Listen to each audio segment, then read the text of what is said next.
Before I begin, I would like to acknowledge the Kulin people, traditional custodians of the land on which I work and live, and pay my respects to the elders, both past and present.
"2020 is the year we have all collectively been forced to reconsider how we live.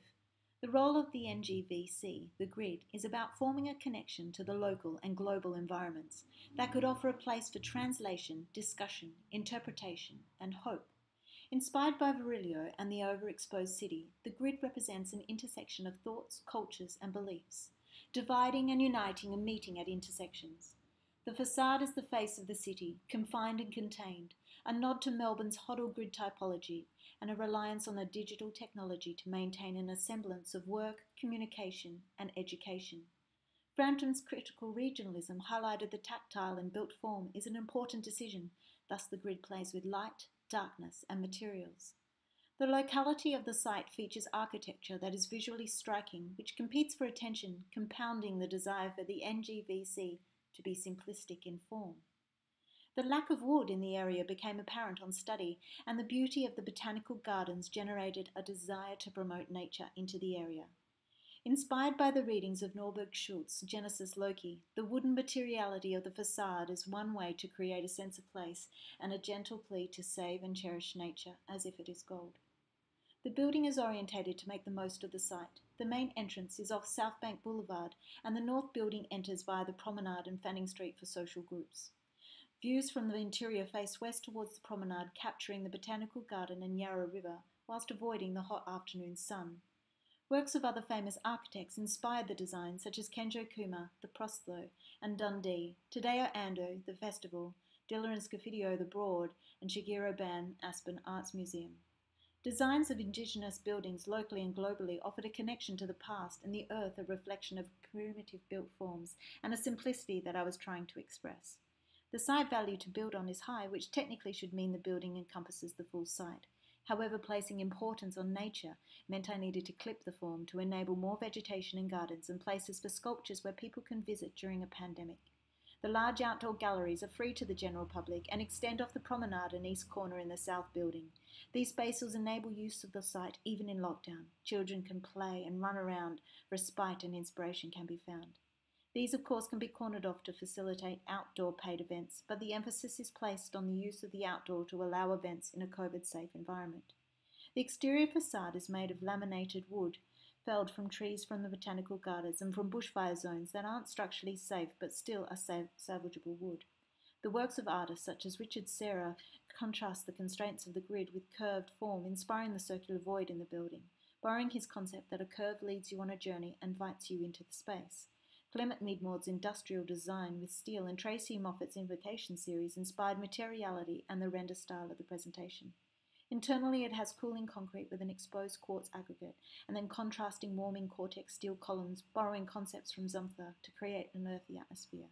The wooden grid permeates the foyer, and the public area is featured throughout, filtering light into the spaces.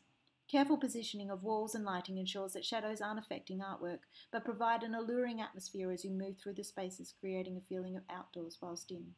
The gallery layout is flexible and multi-scalar, enabling you to move walls to have large open plan spaces or close up to create multiple settings. There are two voids in the main gallery and one in the north building. They allow natural light to radiate into the buildings. A circle-like void confronts you with a dead tree sculpture firmly planting the building in the earth, acting as a warning to the reliance on the grid. As you move around the gallery in a circular motion, views to the floors above and below offer glimpses of where you are heading and where you have been. It is soundproofed by a glass curtain wall. The basement offers spaces of darkness for technological displays. In the north building, the light void has water dripping down internally to a reflection pool in the base. It is featured in the north building, linking the building to the Yarra, the life of the city, and attempting to overcome the effects of the busy city road. Both the north and south buildings have loading docks and storage spaces, ensuring that it is easy for artists to install their works. Both museums have dedicated art lifts. There is a separate staff areas back of house and mechanical areas designated for water storage and renewal systems, rock cooling walls, and the building utilises solar energy and a geothermal heat sink will be implemented on construction. There is provisions in the design to implement night flushing, adding louvers to the curtain wall behind the grid and venting through a roof louver system. The grid is a building that offers respite and stimulation at the same time and will become a place for discussion, contemplation, and fostering an individual translation.